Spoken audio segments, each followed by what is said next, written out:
Salam. Bu gün dəyişəni olan ifadələr mövzusuna baxacağıq. Araşdırma müzakirə hissəsindən başlayaq.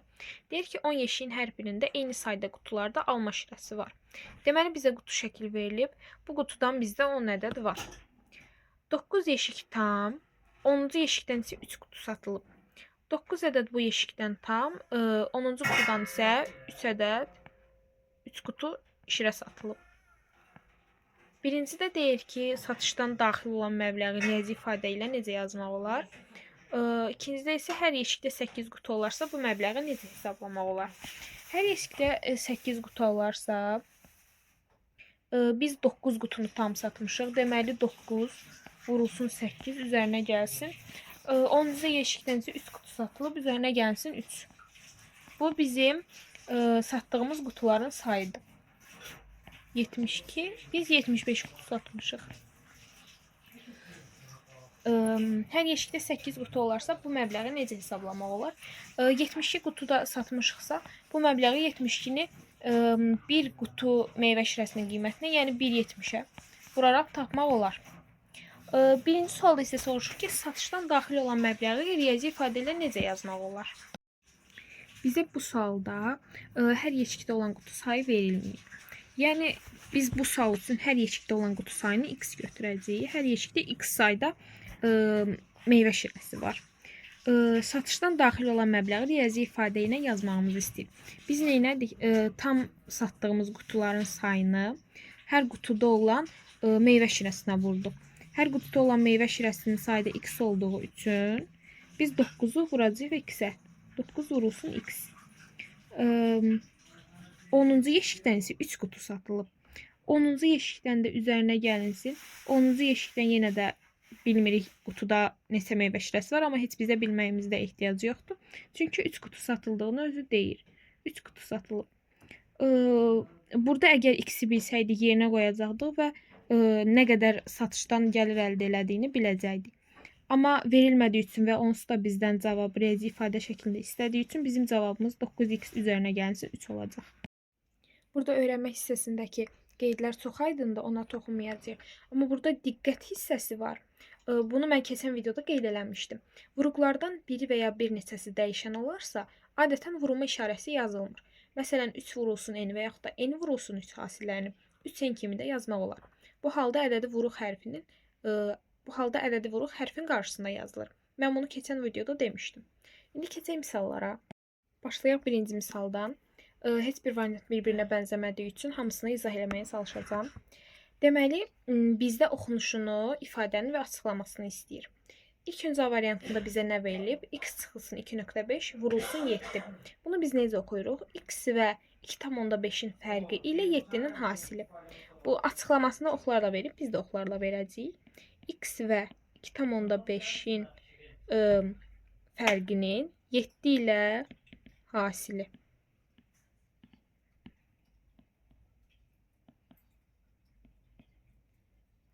Hasilinə qarşı ox qoyuruq. Fərqi sözü burada yazsaq, fərqi sözündən gətirib fərq işarəsinə ox qoyuruq. Belə bir açıqlama. Keçək B variantına. Y üstə gəlinsin, mötərizədə 5 çıxılsın S. Bunun oxunuşu necə olacaq? 5 və S-nin fərqinin Y ilə cəmi.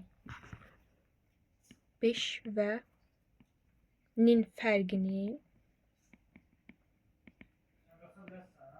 ilə cəmi. Bunun açıqlamasını necə verəcəyik? Fərqinin 5 və S-nin fərqinin fərqi sözünü işarəsinə doğru oxla işarə eləyirik. Y ilə cəmi. Cəmini belə oxla göstəririk. 5 və S. Biraz qarışıq oldu, amma yəni belə olacaq. Keçək S variantına. Bunun oxunuşu necə olacaq? A ilə 3/2-nin cəmi ilə A və 3/2-nin cəmi ilə 5-in qisməti. Belə oxuyacağıq və açıqlaması da A-nı belə göstərəcəyik. 3-də 2-ni belə. Bu ifadələrin cəmini belə işarəsinə doğru. 5-i belə. Qismət sözünü isə belə. C də belə olacaq. Keçək D variantına. Sonuncu variantımıza. Bunu necə oxuyuruq? Bu biraz uzun olacaq. 3,4 və M-in fərqinin bu mötərizənin oxunuşu idi.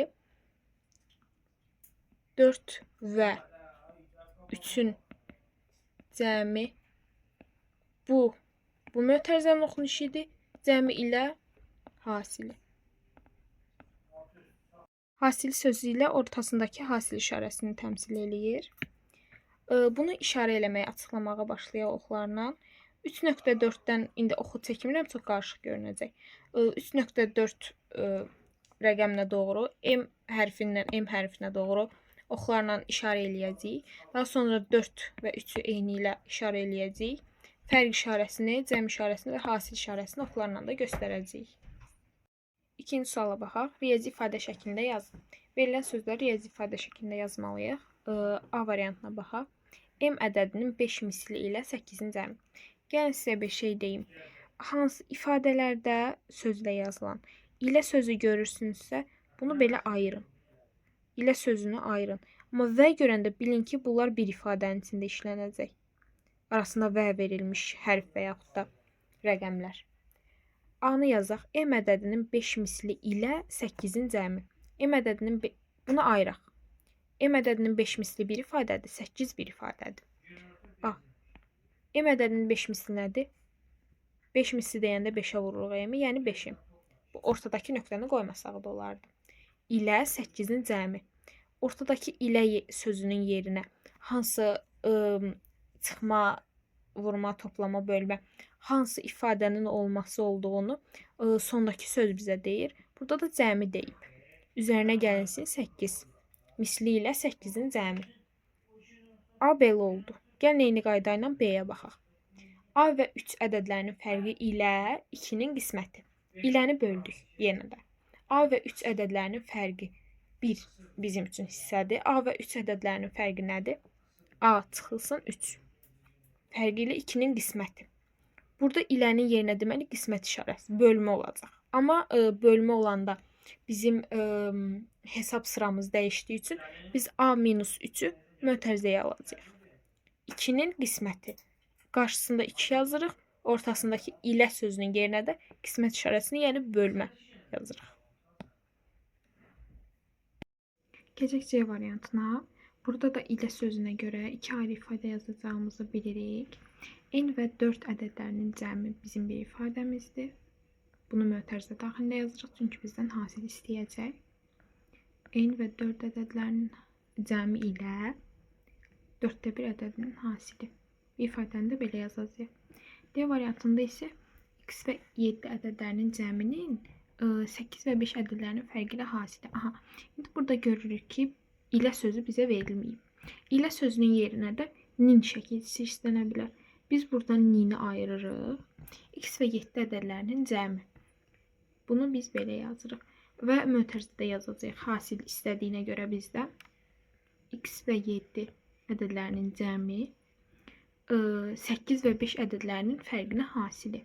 Vurulsun 8 və 5 ədədlərinin fərqi. 7 isə A-nın kvadratı ilə 4-ün kvadratının cəmi. Aha, ilə sözü var burada. Buradan ayırırıq iki ifadəmizi. A-nın kvadratı ilə A kvadratı cəmi. Üzərinə gəlinsin 4-ün kvadratı. Bu qədər. Keçək 3-cü suala. 3-cü sualda bizdə deyir ki, suallara uyğun dəyişən olan ifadələri yazın və bir ədəd nümunə də verib. Birinci gəlin o nümunəyə baxaq. Deyir ki, Samir hər birinin qiyməti 2 manat olan n ədəd albom və qiyməti 6 manat olan bir kitab aldı. Deməli, biz Samirin xərclədiyi ümumi pulu tapmaq üçün birinci albomlara verdiyi pulu tapmalıyıq. 2 manat olan n ədəd albom alıb. Yəni, albomlara verdiyi pulu 2 vur n ifadəsi ilə təyin eləyə bilərik və qiyməti 6 manat olan cəmi bir kitab alıb. Yəni, üzərinə 6 gəlirik. Daha sonra bizdən soruşur ki, o albomları və kitabı almaq üçün nə qədər pul ödədi? O ümumi 2n üzərinə gəl 6 qədər manat pul ödəyib. İkinci sualın şərtisi n bərabərdir 4 olarsa, Samir nə qədər pul ödəyər? N-in də yerinə 4 qoyuruq və hesablayırıq. Cavab da eləyir 14. Deməli, Samir 14 manat pul xərcləyib. Burada da həlli vermişdi. Sadəcə mən istədim izahını verim. Ona uyğun olan ABC-yə gəlin baxaq. Piyadanın sürəti saatda A variantında bizə deyir ki, piyadanın sürəti saatda A kilometrdir. Atının sürəti piyadanın sürətindən 3 dəfə çoxdur. Atının sürəti nə qədərdir? A bərabərdir 4 olduqda atının sürəti nə qədərdir? Birinci biz bunu riyazi ifadə şəklində həll eləməliyik. Riyazi piyadanın sürəti saatda A kilometrdir. Piyada A kilometr saat. Atının sürəti piyadanın sürətindən 3 dəfə çoxdur. Yəni atının sürəti 3A-dır. Atlı 3A kilometr böl saat. Atının sürəti nə qədərdir? Atının sürəti tapdıq ki 3A-dır. A bərabərdir 4 olanda da cavabımız olur 12. Keçək B variantına. Aynur bizə deyir ki, Aynur fikrində S ədədi tutdu. Bu ədəddən 2 çıxıb alınan fərqi 3-ə böldükdə Səbinənin fikrində tutduğu ədəd alınır. Səbinə fikrində hansı ədədi tutduq? Biz bura qədər olan yeri riyazi ifadə şəklində verəcəyik. Daha sonra S-nin yerinə də 17 qoyub cavab alacağıq. Deməli, Aynur fikrində S ədədi tutduq. Bu ədəddən 2 çıxıb alınan fərqi 3-ə böldükdə, deməli S ədədindən 2-ni çıxırıq. Bölmə və vurma olduğuna görə mötərizəyə alırıq. Daha sonra bunu 3-ə böldükdə Səbinənin fikrində tutduğu ədəd alınır. Səbinənin fikrində tutduğu ədədə də bir x deyək. Tutduğu ədəd alınır. Bu riyazi ifadə Səbinənin fikrində tutduğu ədədə bərabərdir. Yəni Səbinənin fikrində tutduğu ədədi bu formada vermək istəsək, riyazi formada budur. Daha sonra S-nin yerinə 17 qoyaq. 17 çıxılsın 5, 2 bölünsün 3, 15 bölü 3 bərabərdir 5. Səbinənin fikrində tutduğu ədəddə 5 alarıq. Keçək C variantına. Yeşikdə n kiloqram alma var. Səbətdəki almaların kütləsi yeşikdəki almaların kütləsindən 4 dəfə azdır. Səbətdə nə qədər alma var? Bura qədər riyazi ifadə şəklində. Daha sonra n-in yerinə 28 qoyacağıq. Yeşikdə n kiloqram alma var. Səbətdəki almaların kütləsi yeşikdəki almaların kütləsindən 4 dəfə azdır. Yeşikdəki almaların kütləsindən 4 dəfə azdırsa, deməli, səbətdəki almaların kütləsi n bölünsün 4. Yəni, n bölü 4 olacaq. Bu riyazi ifadə səbətdəki almaların çəkisini ifadə eləyir. Qiymətli almaq istəyəndə n-in yerinə 28 qoyuruq. N bölünsün 4 bərabərdir 28 bölünsün 4 bərabərdir 7. Səbətdəki almaların kütləsi 7 kiloqramdır. Bununla da cavabı aldıq. Daha sonra bizim məsələ həllərimiz gəlir. Burada da 6 ədəd məsələmiz var. İlk öncə bizdən riyazi ifadəni yazmağımızı tələb edir. Daha sonra da yerinə rəqəm qoyub hesablayır. Mən riyazi ifadəni verəcəm. Siz özünüz rəqəm yerinə qoyub hesablayarsınız. Baxaq 4-də turist düşərgəsində 8 ədəd 3 nəfərlik, B sayda 4 nəfərlik çadır quruldu. 8 ədəd 3 nəfərlik, B sayda 4 nəfərlik çadır quruldu. Bu çadırlarda neçə nəfərin yerləşdiyini necə hesablamaq olar? 8 ədəd 3 nəfərlikdirsə, 8-i vururuq 3-ə, üzərinə gəlinsin. B sayda da 4 nəfərlik çadır qurulubsa, B-ni də vururuq 4-ə. B-nin yerinə də 6 qoyub cavabı hesablaya bilərsiniz. Keçək 5-ci suala. Şəkildə kvadrat və düzbucaqlıdan ibarət mürəkkəb fiqur verilib. Verilən fiqurun sahəsini x ilə ifadə edin. Bizə burada bir kvadrat, belə kvadrat və düzbucaqlı verilib. Sərgəsi çəkdim, eybi yoxdur. Düzbucaqlı verilib. Düzbucaqların bilirik ki, biz qarşı tərəfləri bərabər olur. Deməli, düzbucaqlının bu tərəfi də 6-dır, bu tərəfi 6 olduğuna görə. Bu tərəfi x-dirsə əgər, bu tərəfdə x olacaq. Amma bu kvadratdır deyə hər tərəfi bərabərdir. Deməli, hər tərəfi 5, 5 və bu tərəfi də 5 olacaq. Bura isə x-dirsə əgər, burada deməli 5 çıxılsın x olacaq. 5 çıxılsın x ilə də x-in cəmi bizə 5 verir. Yəni tərəfin qiymətini. X2 olduqda fiqurun sahəsini tapın. Sahəsini biz necə ifadə edə bilərik? Kvadratın sahəsini tapaq, düzbucaqlının sahəsini tapaq və bunu toplayaq. Kvadratın sahəsi bir tərəfi kvadrata yüksəldirik, belə tapılır. Kvadratın da tərəfi 5 olduğuna görə 5 kvadratı üzərinə gəlinsin düzbucaqlının kvadratı. Düzbucaqlının kvadratı da uzunluq və en bir-birinə vurulur. Burada uzunluğumuz 6-dır, enimiz də x-dir. 6 vurulsun x. Sahəmiz belə hesablanacaq. Yerinə də x-in yerinə də 2 qoyuruq və cavabı alırıq. Keçək 6-cı suala. Deyir ki, bir məntəqədən eyni vaxtda iki maşın əks istiqamətdə yola düşdü. Maşınlardan biri 40 km/saat, o biri isə A km/saat sürətlə hərəkət edir. Deməli, nöqtə qoyaq. A məntəqəmiz var. Eyni vaxtda iki maşın əks istiqamətdə yola düşür. Buna L maşını deyək. Buna M maşını. Aha. Eyni vaxtda iki maşın əks istiqamətdə yola düşür. Maşınlardan biri 40 km/saat. L maşını olsun 40 km/saat. O birisi A km/saat. M maşını da olsun A km/saat. Eyni vaxtda məntəqədən maşınlar əks istiqamətdə yola düşəndə onların arasındakı məsafə 0 km idi. Çünki eyni məntəqədən yola düşmüşdülər. Uzaqlaşdıqca hər saatda qət edilən yol qədər bunların arasında məsafə daxil olur.